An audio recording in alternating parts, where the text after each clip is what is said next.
Elle est architecte et nous parle de son activité de conseil et de sensibilisation. Elle explique pourquoi elle est passée d'architecte conceptrice à architecte conseil. Elle raconte ce que c'est de créer une visite selon les types de public ou encore de faire des permanences architecturales. Je te présente Gabrielle Matet, architecte mais aussi créatrice de bande dessinée. Elle partage ses outils de conception d'un tel projet, ses différentes étapes, mais aussi ses sources d'inspiration. Elle explique comment sa pratique d'architecte nourrit son activité pour la bande dessinée. Tu peux aller la soutenir sur sa page Instagram. Bienvenue sur Percé. Si cette vidéo te plaît, n'hésite pas à l'aimer, la commenter ou la partager à des personnes que ça pourrait intéresser. Tu peux aussi t'abonner, c'est gratuit, ça soutient énormément mon travail. Je te remercie et je te souhaite un très bon visionnage.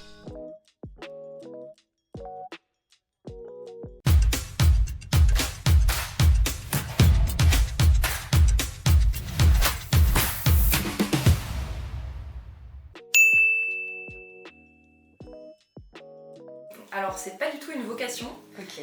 c'est-à-dire que jusqu'à la fin du lycée, j'avais pas forcément d'idée précise de ce que je voulais faire plus tard, D'accord. mon métier. Je pense que c'est le cas pour plusieurs personnes, mais voilà, j'avais des facilités en maths et j'aimais beaucoup le dessin. C'est un peu venu en cherchant des métiers qui étaient à la croisée entre de l'artistique et des choses plus scientifiques. C'est vraiment venu comme ça au terme de grosses angoisses au milieu du lycée sur qu'est-ce qui se passe par la suite. Et ce métier, il est venu un petit peu comme une idée abstraite, je connaissais pas du tout d'architecte. Okay. Mais par contre, une fois que j'ai eu ce métier en tête, je me suis dit ok, je vais me renseigner. Et il y avait des amis de mes parents qui étaient archi, qui m'ont un petit peu expliqué le métier. Ça m'a paru un petit peu abstrait sur le moment, c'est-à-dire qu'ils m'ont expliqué qu'ils faisaient des études, qu'ils faisaient des plans, ils m'ont montré des plans en me parlant des différentes phases de projet. J'étais un petit peu larguée, je me suis dit mais ça n'a rien à voir avec le dessin, ça n'a rien à voir avec ce que je connais. Et ils ont terminé en me disant mais la principale qualité de l'architecte c'est d'être curieux, c'est que l'architecte c'est quelqu'un qui est intéressé, qui aime beaucoup de disciplines différentes et qui est ouvert. Je me suis dit ah je sais pas, il y a un truc qui me parle, je vais tenter.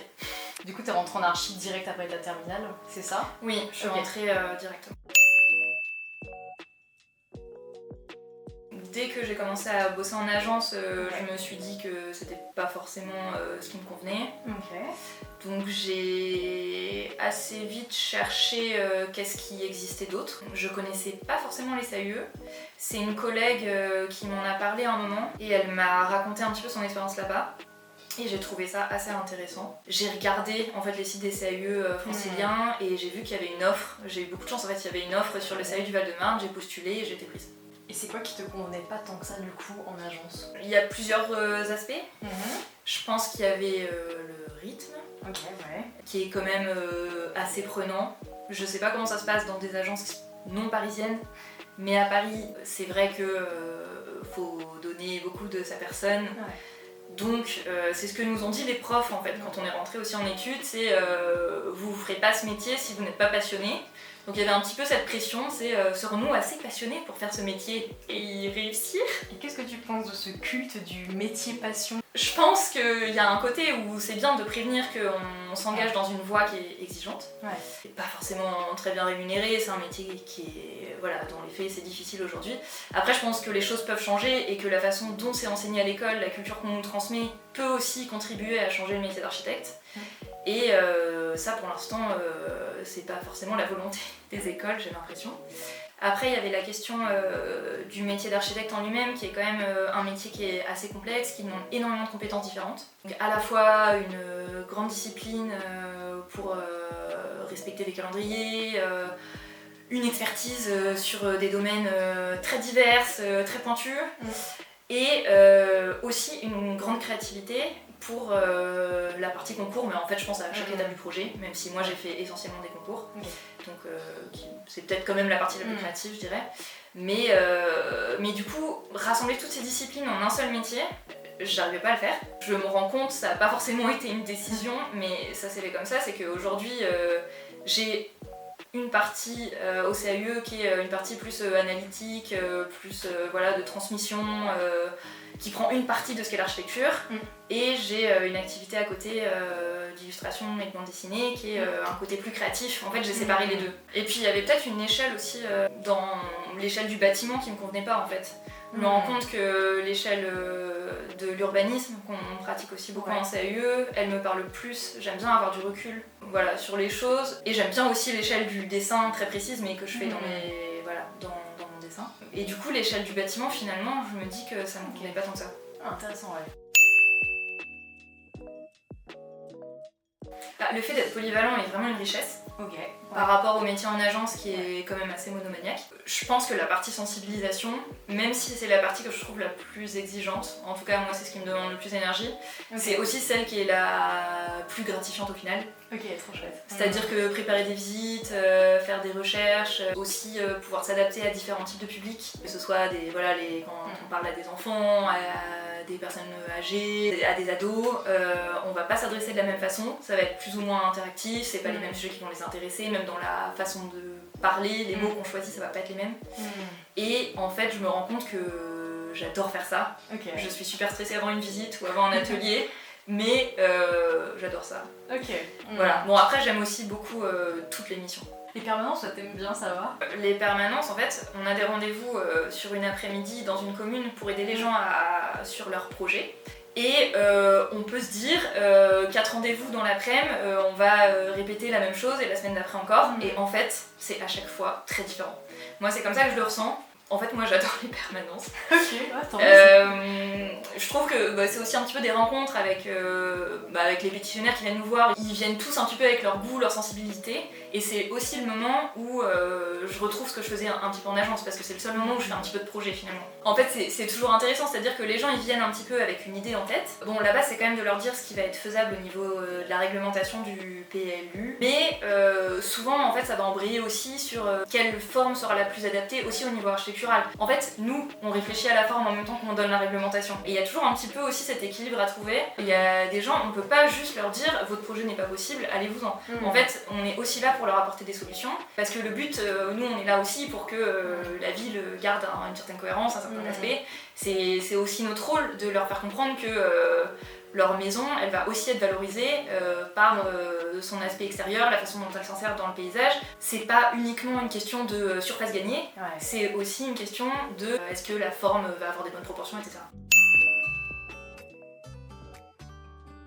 Et le dessin, comme beaucoup de gens qui dessinent, je pense que c'est quelque chose qui est apparu dans l'enfance. Après je me dis peut-être qu'en fait tous les enfants dessinent et il y en a juste qui arrêtent. Mais moi c'est vraiment comme ça que je le vis en fait, c'est-à-dire que donc quand j'étais enfant je dessinais beaucoup avec les autres enfants, je dessinais beaucoup avec ma famille, avec mes petites sœurs. On avait des projets créatifs incroyables, des revues, des BD, des posters, des carnets de vacances, etc. J'avais tout plein de projets créatifs, d'écriture ou de dessin. En fait, c'est pas le dessin d'ailleurs uniquement, c'était beaucoup l'écriture aussi. J'écrivais des super récits avec des animaux. T'as déjà écrit en fait 5 ou 6 romans bien sûr, des romans passionnants. Et d'ailleurs que je signais Gabrielle Maté, future écrivaine française. C'est trop bien.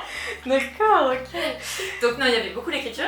Et finalement, j'ai continué au collège, au lycée.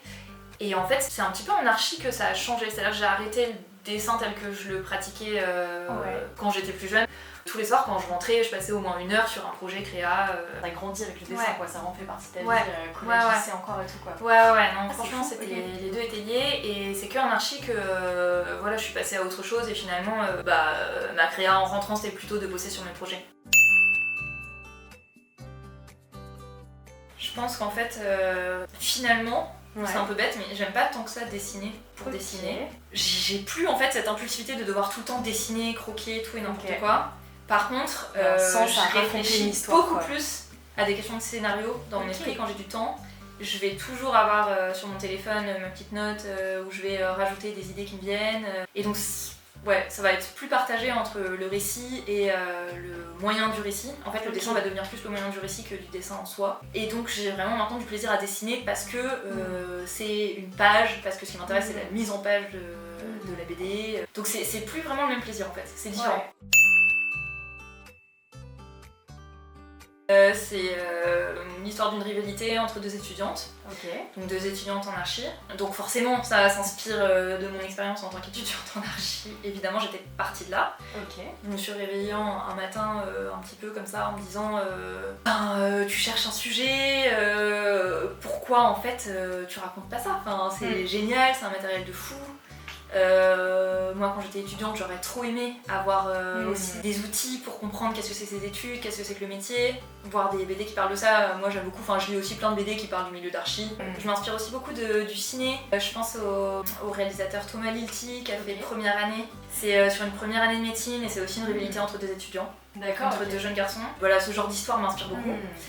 Et j'avais envie de raconter ça, donc en s'inspirant bien sûr de moi ce que j'ai vécu, mais aussi en mettant un aspect un petit peu plus léger, un petit peu drôle. Et donc c'est une histoire qui va partir aussi sur des choses un petit peu inquiétantes.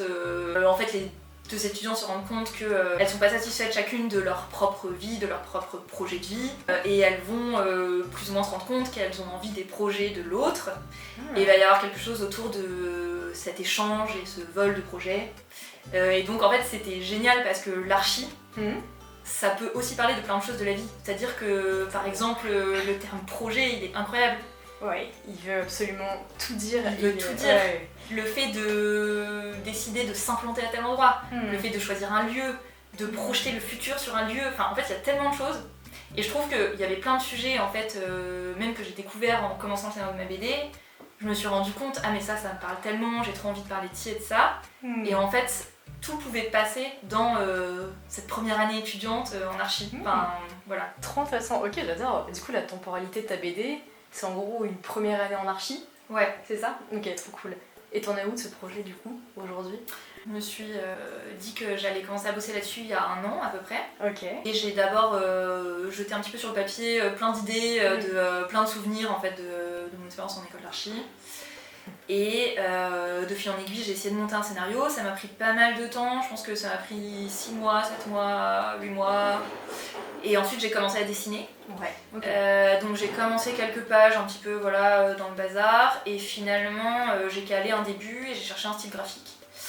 Et donc là, je pense que j'ai à peu près trouvé un style qui me plaît. Super. Tu dessines avec quel outil du coup ? Ça va être à l'ordi. À la tablette graphique ou ordinateur ? Ouais, la tablette graphique. Ouais. Donc avec des couleurs un peu pâles, un peu pastel, dans un registre un petit peu doux, et puis le dessin à l'ordi avec de la ligne claire un peu classique, mais quelque chose d'un peu propre. Donc ça va être chouette. Et je trouve que ça va bien avec le personnage principal de la BD, qui est une fille qui arrive en archi, qui est un peu rigide, elle fait un peu une obsession sur les mesures, le nombre d'or. Et en fait, elle va aussi apprendre dans sa vie étudiante à se décoincer un petit peu. À arrondir un peu les angles. Exactement, à arrondir les angles. Enfin oui, tout à fait. Et donc ce dessin qui a un côté même un petit peu rigide, je trouve qu'il était bien aussi avec le personnage. Il illustre bien le personnage principal. Ouais. Est-ce que c'est un peu toi ce personnage principal finalement ou pas ? Bah en fait, je pense que j'ai un petit peu parsemé mon caractère dans les différents personnages. Donc ce personnage principal, il prend beaucoup de mon ressenti, de mes complexes, de mes peurs, etc. en archi. Mais il y a aussi des personnages qui prennent aussi beaucoup du plaisir que j'ai eu à prendre, ou alors d'autres peurs que j'ai eu. Enfin, n'importe qui raconte une histoire, souvent en fait les personnages, c'est tous une partie de soi. Bah en fait c'est... Non mais c'est une bonne question. Non en fait c'est un petit peu un mélange. D'accord. C'est-à-dire que je pense que j'ai un petit peu perdu le côté artistique en étant en archi. C'est un petit peu paradoxal, mais finalement c'est comme ça que j'ai vécu. Et quand je l'ai retrouvé plus tard, peut-être je dirais 2 ans après avoir terminé les études d'archi, après avoir bossé un petit peu en agence, je me suis dit ok, je vais faire une pause et je vais repartir un peu dans des projets artistiques. Et à ce moment-là, j'étais un petit peu bloquée parce que j'avais perdu l'intuition que t'as quand t'es un gamin et que c'est facile, tu te poses pas des questions en fait. Il y a tout ton inconscient qui se déverse directement sur ta feuille. Il n'y a aucun filtre entre les deux. Il n'y a pas de filtre. Donc voilà, quand t'es un adulte, évidemment, tu réfléchis pas comme ça, tu crées pas comme ça. Et donc en fait, je me suis rendu compte que l'archi, elle avait complètement transformé ma façon de créer, mais que ça m'avait apporté aussi des outils que j'avais pas plus jeune. Et donc ça avait peut-être... en fait je suis encore en train de travailler ça et je pense que c'est même aussi des thèmes que je réfléchis dans ma BD. De comment l'archi en fait a transformé aussi un petit peu ce côté artistique que j'avais. Et je pense qu'il y a plein de choses sur par exemple les questions de mise en page qui ont été beaucoup transformées par l'archi, sur cette question du rapport plan-vide, de la composition. C'est-à-dire que tu réfléchis pas case par case, déjà tu réfléchis page par page et même double page, parce que tu as les deux pages à côté. Qui se fassent. Voilà, et tu réfléchis vraiment en bas de la page, est-ce que tu vas pas mettre un petit suspense pour que quand on tourne la page, il se passe un truc derrière. Et en fait, l'archi, elle apporte une méthodologie de travail déjà. Sur un projet, en fait, quel qu'il soit, c'est-à-dire qu'en archi, j'ai appris que d'abord tu cherches ton concept, ensuite tu réfléchis à comment le développer à travers des maquettes, à travers des croquis, et puis ensuite tu développes de plus en plus jusque dans le détail, et puis le rendu final, tu l'as au bout de 6 mois, au bout d'un an, voilà. C'est ça. Bon, et encore là, c'est le travail en école, en agence, c'est encore bien sûr complètement différent, mais voilà, il y a déjà cette méthodologie que tu apprends, et donc dans un projet de bande dessinée, finalement, c'est pas si différent. C'est-à-dire que en fait, tu réfléchis un petit peu à un concept, tu développes un scénario, ensuite ton scénario, tu le développes en storyboard, c'est-à-dire que tu réfléchis à un brouillon, comment tu vas étaler tes scènes. Moi, je pense aussi beaucoup en scène, en fait. Je réfléchis comme si c'était un film, en fait, en séquence. Bon, là, je vais raconter à tel moment c'est lui qui a l'intégration, tel moment ça va être sa première correction, tel moment elle va avoir telle difficulté. Le personnage, faut qu'il soit tiré, en fait, aussi par un petit peu un fil conducteur. Il a des aspirations. Il y a des problèmes qui l'empêchent de réaliser ses aspirations, donc en fait tu vas étaler ton scénario comme ça voilà, jusqu'au dénouement où il va peut-être réussir ce qu'il projetait au début, ou alors au contraire il n'a pas réussi, j'en sais rien, c'est une fin tragique, on sait pas. Et ensuite, seulement ensuite, tu commences à dessiner et à faire la BD proprement dite, c'est-à-dire ce que je faisais en fait quand j'étais gosse, je commençais directement à dessiner mes pages. En fait là, finalement j'ai commencé à dessiner une première page au bout de 8 mois. Et là, les prochaines, c'est pas du tout maintenant, quoi. Oui, parce que en fait, le but d'un projet d'archi, quand même, c'est qu'il y a un bâtiment qui soit construit à la fin. Donc en fait, aussi, quand j'avais des projets quand j'étais plus jeune, en fait, je lançais 5 pages de BD, mais je terminais pas du tout. C'était un début, en fait. Alors que si tu veux avoir une BD qui a une cohérence, qui a un début, un milieu, une fin, et que le tout ressemble à quelque chose, soit intéressant, etc., t'es obligé de réfléchir. En fait, je veux dire, tant que t'as pas la fin, t'as pas ton début. Tu commences même pas ta première page tant que t'as pas la fin, en fait. Ou alors, enfin, en tout cas, moi, j'y arrive pas. Et donc, t'as besoin d'avoir une sorte de processus global que tu réfléchis comme un projet que tu développes, quoi. Oui, je pense que c'est pareil dans plein de projets, qu'ils soient créatifs ou autres. C'est pas trop frustrant d'être dessus que quelques heures par semaine? Si, c'est hyper frustrant. De repousser à chaque fois pour en s'y remettre la semaine prochaine. T'as déjà pensé peut-être à passer, je sais pas, en mi-temps ou un truc comme ça pour être un peu plus dessus? Bah, je pense qu'au moment de la production, si à un moment je soumets mon projet en éditeur et que ça se fait vraiment, et que j'ai une deadline réelle, tout à fait physique et réelle, et contraignante, je prendrais peut-être un moment, j'en sais rien, en fait je sais pas exactement parce que j'en suis pas encore là, mais oui, alors à la fois c'est frustrant parce qu'un jour des fois c'est pas assez, mais en même temps, en fait j'ai tous mes vendredis de libre. C'est ça. Donc ça me permet aussi d'enchaîner des fois sur le week-end, c'est-à-dire que c'est rare que le dimanche matin je tape pas 1 heure ou 2 sur ma BD, et ça permet aussi de donner un nouveau souffle, c'est-à-dire que en fait ma pratique d'archi conseil pendant la semaine ça me nourrit aussi. Et des fois, du coup, j'arrive aussi en fin de semaine, le jeudi soir, avec des nouvelles idées dans la tête que je peux insuffler dans la BD le vendredi. Alors que à des périodes où j'étais au chômage et où j'étais sur des projets H24, il y avait des moments où j'étais bloquée et j'avais pas de moyen de sortir de mon blocage. Est-ce que tu préfères l'agence d'architecture ou le conseil en architecture? Le conseil en architecture. Est-ce que tu préfères organiser une visite ou faire une conférence? Je dirais organiser une visite, mais je pense que j'aimerais bien faire des conférences aussi. Est-ce que tu préfères les choux de Créteil ou l'Office national des forêts? Ah Bah les choux de Créteil. Ouais, ok.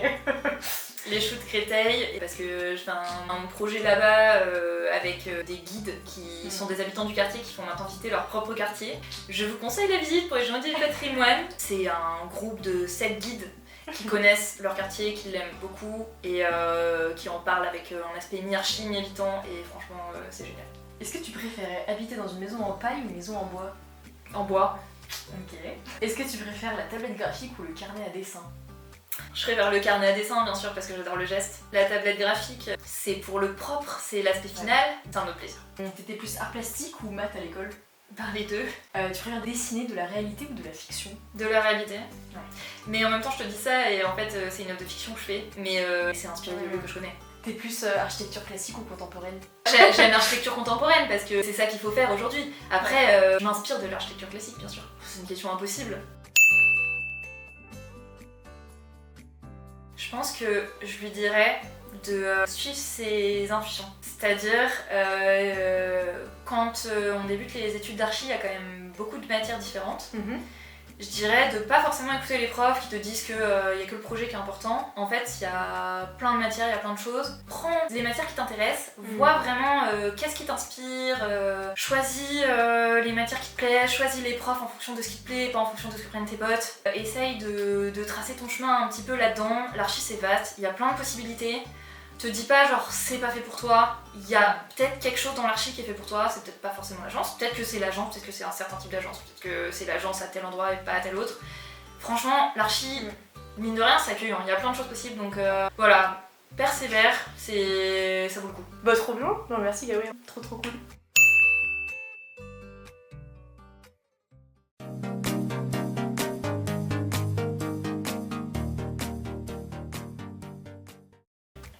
Tu le redis plus tard, tu te dis waouh! J'avais lu ça quelque part, en plus c'est pas moi qui l'ai inventé. On dirait que c'est tout Camille Maté.